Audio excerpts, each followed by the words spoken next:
प्यारे बच्चों, मैं अभिषेक शुक्ला, आपका अपने YouTube channel math solve with Abhishek में आप सभी का स्वागत है। जैसा कि हम लोगों ने पिछली वीडियो में टॉप 100 के 56 क्वेश्चन तक पूरे कंप्लीट कर लिए थे। आज हम लोग एक नया टॉपिक पृष्ठीय क्षेत्रफल व आयतन स्टार्ट करने जा रहे हैं। यह बहुत ही इंपॉर्टेंट टॉपिक है। मान के चलिए कि 12 से 14 नंबर का प्रश्न इसी चैप्टर से पूछे जाते हैं।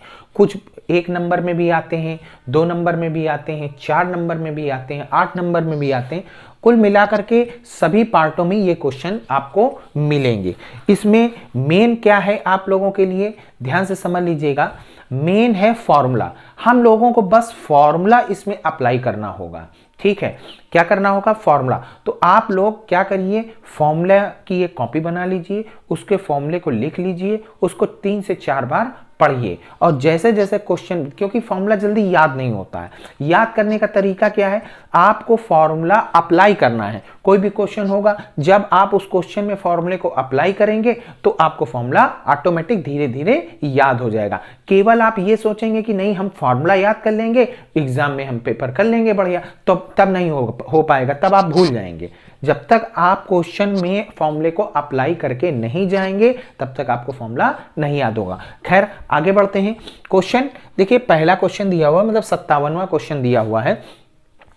एक शंकु के आधार की त्रिज्या 3.5 सेंटीमीटर है तथा ऊंचाई 12 सेंटीमीटर है, तो निम्न को ज्ञात करो। क्या क्या ज्ञात करना है? चूंकि शंकु के, मैंने इस क्वेश्चन में सभी चीजें, आपसे कोई भी एक चीज पूछ सकता है तो आप तुरंत इसको लगा दें। तिर्यक ऊंचाई, शंकु का आयतन, शंकु का वक्रपथ, शंकु का संपूर्ण।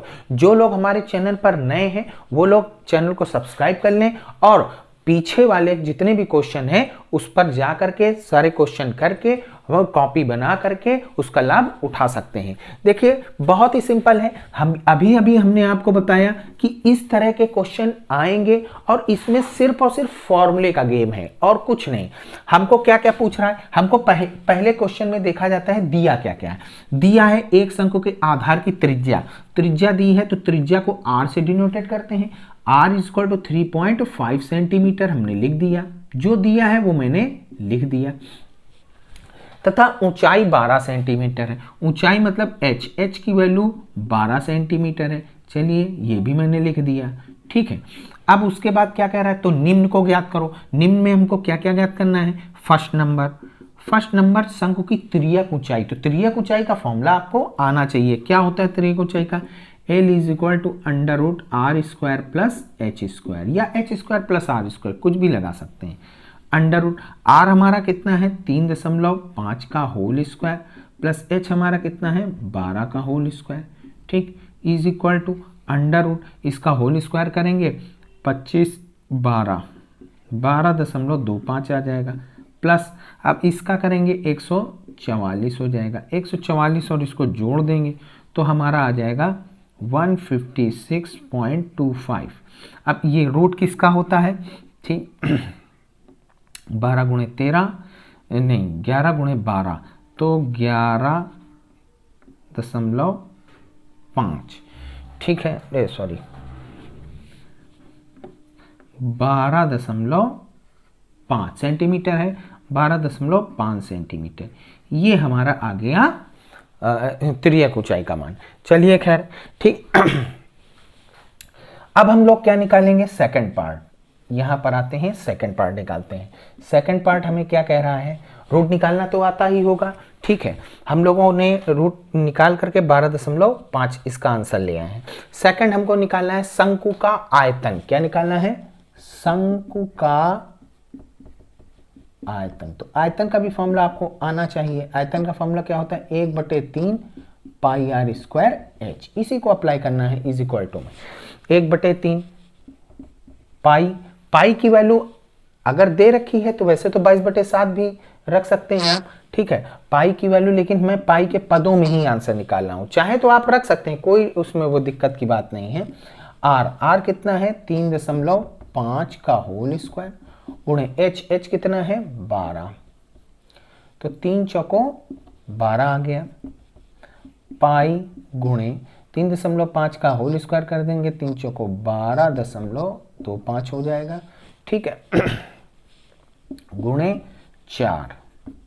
ठीक, 4 से गुणा करा देंगे, 12 चौको 48, 1 49, पाई गुणे 49। ठीक है, आप लोग समझ गए होंगे। अब इसको हम लोग 49 पाई घन सेंटीमीटर लिख सकते हैं। अगर आप लोग पाई का मान रखना चाहें तो रख भी सकते हैं। ठीक है, ध्यान रखिए मैंने पाई के पदों में निकाला है, आप लोग पाई का मान 22/7 रख सकते हैं। ठीक, ध्यान से समझ लीजिएगा, क्योंकि क्वेश्चन में हो सकता है पाई का मान रखा गया हो। ठीक, ऑप्शन में आ जाए, ऑप्शन में पाई के पदों में आएगा तो ये लिख दीजिए, अगर पाई के पदों में नहीं आ रहा तो पाई का मान क्या रख देंगे 22/7, 49 गुणे 22/7, फिर कैंसिल करके उसको सॉल्व कर लेंगे। अब थर्ड पार्ट हमें क्या कह रहा है, थर्ड पार्ट कह रहा है शंकु का वक्र पृष्ठ। तो शंकु का वक्र पृष्ठ का फॉर्मूला क्या होता है, पाई आर एल। ठीक है, पाई की वैल्यू मैं पाई के ही पदों में निकाल रहा हूं, मैंने अभी आपको बताया कि मैं पाई के पदों में ही निकालूंगा। आप लोग चाहो तो पाई का मान 22/7 रख सकते हो। पाई आर का मान कितना दे रखा था 3.5, क्वेश्चन में जो मैंने मेंशन किया हुआ है, इंटू एल जो मैंने पहले निकाला है तिरेर को चाहिए, वही वैल्यू रखेंगे 12.5। ठीक है, 12.5 का अब हम लोग गुणा भी करा सकते हैं। ठीक है, 35 दूना 70, अब इसका इसमें मल्टीप्लाई करा देंगे, 35 दूना 70, 7 7 14, 140, 50 60 70, 5 75 की 5 हाथ से लगा 17, 35 दूना 70, 80 7 87, 87 की 7 हाथ से लगा 8, 35 से करना 35, 35 और 8 हो गया 43, 4375 गुणा करने पर ये आ गया। ठीक है, अब देखें कितनी संख्या के बाद, 1 2 2 संख्याओं के बाद दशमलव, तो यहाँ पर 2 संख्याओं के बाद दशमलव, तो 43.75 पाई वर्ग, क्योंकि वक्रपृष्ठ है तो वर्ग सेंटीमीटर होगा, वक्रपृष्ठ में वर्ग सेंटीमीटर होता है। ठीक है, ये सभी लोग समझ गए होंगे। कैलकुलेशन एक बार आप लोग स्वयं कर लीजिएगा, हो सकता है थोड़ा सा डाउट हो सकता है कैलकुलेशन में।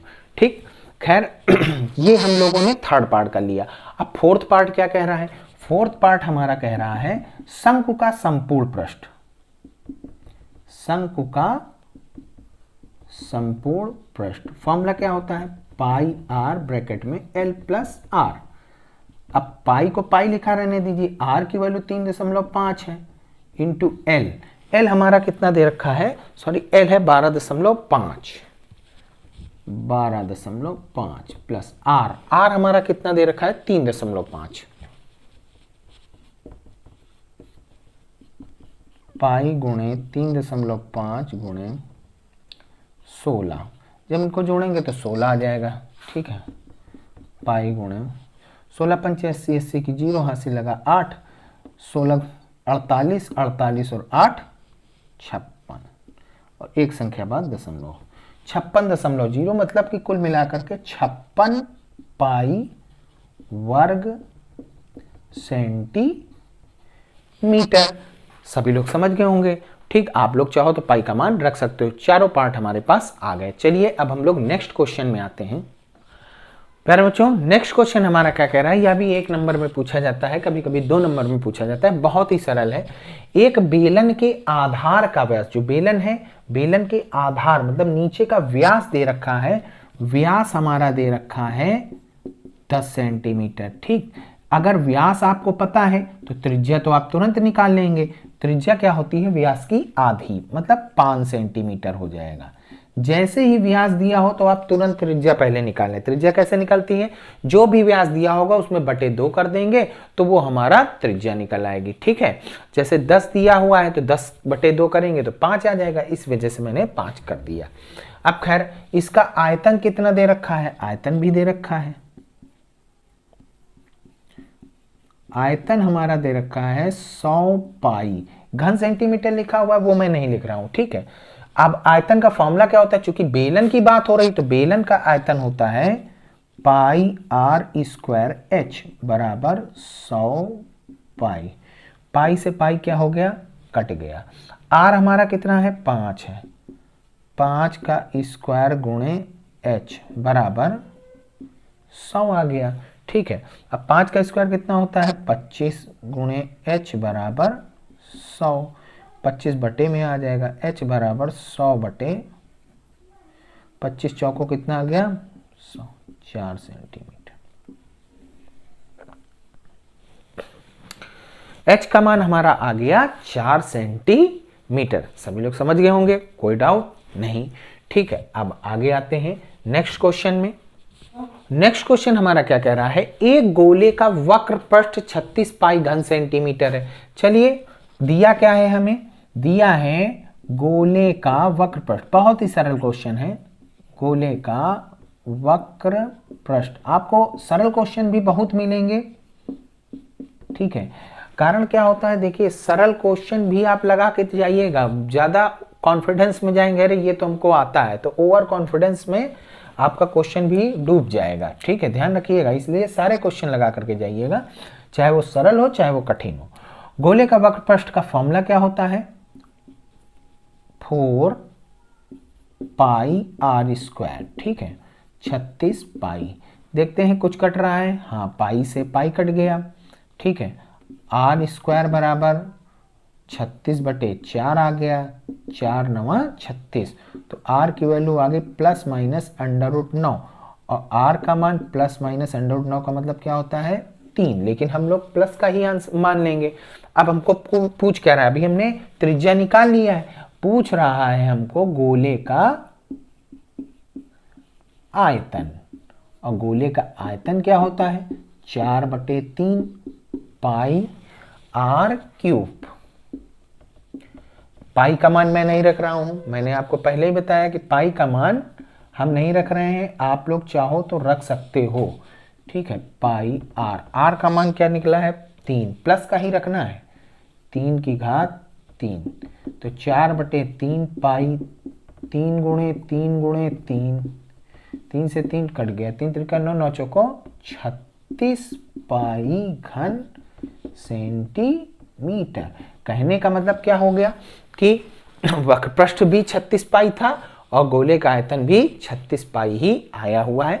खैर कोई बात नहीं, अब हम लोग नेक्स्ट क्वेश्चन में आते हैं। तो नेक्स्ट क्वेश्चन हमारा क्या कह रहा है, एक धातु के ठोस गोले का व्यास 6 सेंटीमीटर है। गोले को पिघला करके एक समान आकार का तार बनाया गया है। यदि तार की लंबाई 36 सेंटीमीटर है तो तार का व्यास क्या होगा। एक चीज बच्चों ध्यान से दिमाग खोल करके एक चीज समझ लीजिए, अगर किसी भी एक चीज को दूसरी किसी चीज में कन्वर्ट की जाती है, ठीक है, तो दोनों में क्या चीज बराबर रहता है, तो ध्यान रखिए दोनों में आयतन कभी नहीं बदलता है। मतलब कि आयतन वही का वही रहेगा। जैसे कि मैं एक एग्जांपल के तौर पर आपको बता रहा हूं, अगर इस मार्कर को, ये मार्कर किस आकार का है, बेलन के आकार का है, इसको मैंने पिघला करके एक गोले के रूप में दे दिया। किसके रूप में दे दिया, गोले के रूप में। तो इसका अर्थ ये हो गया कि इसका आयतन जो पहले था बेलन के रूप में, इसका आयतन और जो चीज बनी है, बनी क्या चीज है, एक गोला बना, उसका आयतन, दोनों आपस में क्या रहेंगे, बराबर रहेंगे। ठीक इसी प्रकार अगर मैंने शंकु को पिघला करके मैंने एक बेलन बना दिया, तो इसका मतलब हुआ कि शंकु का आयतन किसके बराबर होगा, जो चीज मैंने बनाई है, बनाई क्या है, बेलन बनाई, तो उसके आयतन के बराबर होगा। खैर आगे क्वेश्चन को समझते हैं। क्वेश्चन में कह रहा है धातु के ठोस गोले का, मतलब एक मान लीजिए ये गोला है, ठीक, ये गोला है और इस गोले को पिघला दिया गया। पिघला करके क्या बनाया गया, पिघला करके एक तार बनाया गया। तार कैसा होता है, ऐसा, इस आकार का होता है ना तार।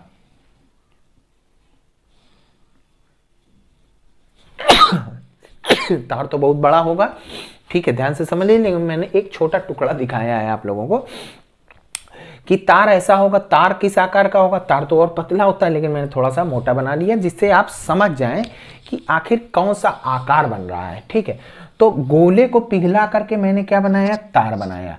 तो इसका अर्थ क्या हुआ, गोले का आयतन बराबर तार का आयतन। ठीक, जरा समझिएगा, गोले का आयतन बराबर तार का आयतन। अब खैर गोले का आयतन का फॉर्मूला क्या होता है, 4/3, मैं डायरेक्ट रख रहा हूं, 4/3 पाई आर क्यूब। क्या होता है? पाई आर क्यूब। आर आखिर कितना होगा? गोले की त्रिज्या कितनी होगी? गोले की त्रिज्या, तो देखिए गोले का व्यास दिया है 6, तो त्रिज्या हो जाएगी 3। पाई आर क्यूब होता है तो 3 का क्यूब हो गया। अब तार, ये हमारा क्या है? तार है। अब तार का आयतन क्या होगा? तार एक बेलन के आकार का है। बेलन का आयतन होता है पाई गुणे आर स्क्वायर। आर स्क्वायर, तो आखिर त्रिज्या कितनी है? त्रिज्या हमको पता ही नहीं, तो त्रिज्या आर स्क्वायर रहने दीजिए, गुणे ऊंचाई। ऊंचाई मतलब तार की ऊंचाई। तार की ऊंचाई, तार की लंबाई को ही ऊंचाई कहते हैं, तो तार की ऊंचाई कितनी दे रखी है? 36। तो आप यहां पर 36 लिख दीजिए। ठीक है, अब देखिए कुछ कट रहा है, पाई से पाई कट गया, इसको 4/3, 3 का क्यूब को 3 गुणे 3 गुणे 3 आर स्क्वायर गुणे 36। कुछ और कैंसिल हो रहा है? हाँ, ये 3 से 3 कट गया। खैर, आर स्क्वायर का मान कितना आ गया? 4 गुणे 3 गुणे 3। इसको मैंने अभी गुणा नहीं कराया है क्योंकि काटना पीटना है, ये 36 गुणे में है, बटे में आ जाएगा। कुछ कट रहा है, 4 9 36, 3 त्रिका 9, 3 से 3 1। आर स्क्वायर बराबर 1, तो आर बराबर प्लस माइनस √1, और √1 का मान 1 होता है। वो भी प्लस वाला ले रहे हैं हम लोग, माइनस वाला नहीं ले रहे हैं। तो जब तुम्हें त्रिज्या पता चल गई है, ये जो त्रिज्या ये तार की त्रिज्या आई है, लेकिन तार का व्यास पूछ रहा है, तो व्यास क्या होता है? तार का व्यास त्रिज्या का दुगना 2 गुणे आर कर देंगे, तो 2 गुणे 1 कर देंगे, तो 2 सेंटीमीटर, यही हमारा आंसर आ जाएगा। बहुत ही सिंपल क्वेश्चन है, ये कन्वर्सेशन क्वेश्चन कहलाता है, जब किसी एक चीज को दूसरी चीज में कन्वर्ट कर दिया जाता है। खैर, अब नेक्स्ट क्वेश्चन में आते हैं प्यारे बच्चों। नेक्स्ट क्वेश्चन हमारा क्या कह रहा है? यह क्वेश्चन भी बहुत बार पूछा जाता है, बहुत ही इंपॉर्टेंट क्वेश्चन है। 8 सेंटीमीटर त्रिज्या वाली धातु की एक ठोस गोलाकार गेंद को, मतलब एक गेंद है जो ठोस गोलाकार धातु की है, जिसकी त्रिज्या है 8 सेंटीमीटर। गेंद को पिघला करके, मतलब एक गेंद है ये, इसकी त्रिज्या है 8 सेंटीमीटर। त्रिज्या को मान लो R1, क्योंकि अभी नई गेंद जो बनेगी उसकी R2 हो जाएगी। R1 बराबर 8 सेंटीमीटर, ये बड़े गोले की त्रिज्या है। ठीक, इसको पिघला दिया गया। पिघलाने के बाद आखिर देखिए इक्वल कंडीशन लगा दे, मतलब बन क्या रहा है? पिघला करके 8 समान आकार की छोटी गेंदों में गेंदें बनाई गई है। मतलब इसको पिघला करके छोटी छोटी 8 गेंदें, 1 2 3 4 5 6 7 और 8, 1 2 3 4 5 6 7 8, 8 गेंदें बराबर बनाई गई हैं और सबकी त्रिज्या बराबर है। ठीक है, समझ गए ना? वो बनाने में तो थोड़ा छोटा बड़ा बन गया कि आप कहेंगे अरे सर कहाँ बराबर है। ठीक, तो सब बराबर है मान के चलिएगा। अब इसको पिघला करके 8 छोटे छोटे गोलों में कन्वर्ट कर दिया गया। प्रत्येक नई गेंद की त्रिज्या, प्रत्येक नई गेंद मतलब सब एक की त्रिज्या निकाल लेंगे तो सबकी उतनी होगी। अब इसकी त्रिज्या मान लीजिए R2 है, इसकी भी R2 है, सबकी R2 होगी। ठीक, R2 है, ऐसे सबकी R2 हो जाएंगे। तो अब इससे क्या पता चला? इसको क्या चीज बराबर रहेगी? इसका आयतन बराबर दाईं तरफ का आयतन। तो बाईं तरफ एक बड़ा गोला, बड़े गोले का आयतन किसके बराबर होगा? बड़े गोले का आयतन बराबर या तो छोटे छोटे 8 के आयतन को जोड़ दो, या आप ऐसे भी लिख सकते हैं 8 गुणे, क्योंकि 8 है ना, 1 2 3 4 5 6 7 8, तो 8 गुणे छोटे गोले का आयतन। अब आगे आते हैं, बड़े गोले का आयतन फॉर्मूला क्या होता है? 4/3 पाई आर क्यूब। R1 मतलब R1 का क्यूब, इसको R1 का क्यूब लिख दीजिए। 8 गोल, R1 क्या है? बड़े गोले की त्रिज्या है, और R2 क्या है? छोटे गोले की। छोटे गोले का फॉर्मूला 4/3 पाई R2 की घात 3। कुछ कैंसिल हो रहा है, 4/3 से 4/3, पाई से पाई R2 की घात 3। R1 कितना है? 8। 8 गुणे 8 बराबर 8 R2 क्यूब, 8 से 8 कट गया, 8 8 64, तो R2 की घात 3 बराबर 64 आ गया। अब इसको हल कर लेते हैं। 64, अब चूंकि R2 की घात 3 बराबर 64, 64 को क्या लिख सकते हैं, 4 गुणे 4 गुणे 4, 4 चौको 16, चौको 64, 3 क्योंकि क्यूब लगा है ना तो 3 पार्टों में तोड़ेंगे इसको। R2 की घात 3 बराबर 4 की घात 3, क्यूब क्यूब कट गया, R2 बराबर 4 सेंटीमीटर। यही हमारा आंसर है, क्योंकि प्रत्येक नई गेंद की त्रिज्या मतलब R2 का मान पूछ रहा था, तो R2 का मान हमारा ये प्राप्त हो गया। सभी लोग समझ गए होंगे कायदे से, ठीक है। चलिए अब हम लोग नेक्स्ट क्वेश्चन में आते हैं। प्यारे बच्चों, नेक्स्ट क्वेश्चन हमारा क्या कह रहा है, एक शंक्वाकार बाल्टी के दोनों वृत्तीय सिरों की त्रिज्याएं 8 सेंटीमीटर और 7 सेंटीमीटर है, तो बाल्टी की धारिता ज्ञात कीजिए। देखिए बाल्टी किस आकार की होती है, दोनों की त्रिज्याएं इस आकार की, समझ गए ना, ऐसे होती है बाल्टी, ठीक है। तो ये इस बाल्टी का आकार, अब इसको कौन सा आकार कहेंगे आप लोगों को पता है, इसको बोलेंगे शंकु का छिन्नक। ये किस आकार का है, शंकु के छिन्नक के आकार का है, ठीक। जिसमें हमको दिया क्या क्या है, दोनों की त्रिज्या, ऊपर बड़ी वाली त्रिज्या 28 है, नीचे वाली त्रिज्या 7 है, क्वेश्चन में कह रहा है। तो बाल्टी की धारिता, धारिता का अर्थ होता है आयतन, मतलब कि इसमें कितना पानी आ सकता है, आयतन निकालना है। तो चलिए हम लोग क्या निकालेंगे, छिन्नक का आयतन, छिन्नक, इसको छिन्नक भी बोलते हैं, शंक्वाकार छिन्नक, या आप लोग बाल्टी भी लिख सकते हैं डायरेक्ट, बाल्टी का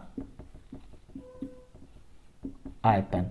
आखिर फॉर्मूला क्या होता है छिन्नक का, छिन्नक के आयतन का फॉर्मूला अलग होता है, शंकु का नहीं होता है, समझ गए। तो फॉर्मूला याद कर लीजिएगा, 1/3 पाई h ब्रैकेट में R1 square plus R2 square plus R1 into R2, ठीक है, समझ गए होंगे आप लोग।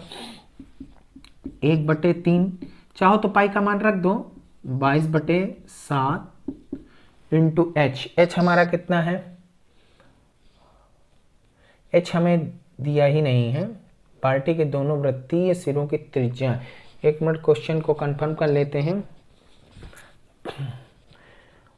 7 सेंटीमीटर बाल्टी की ऊंचाई दे रखी है, हाँ, बाल्टी की ऊंचाई आपकी 45 सेंटीमीटर है,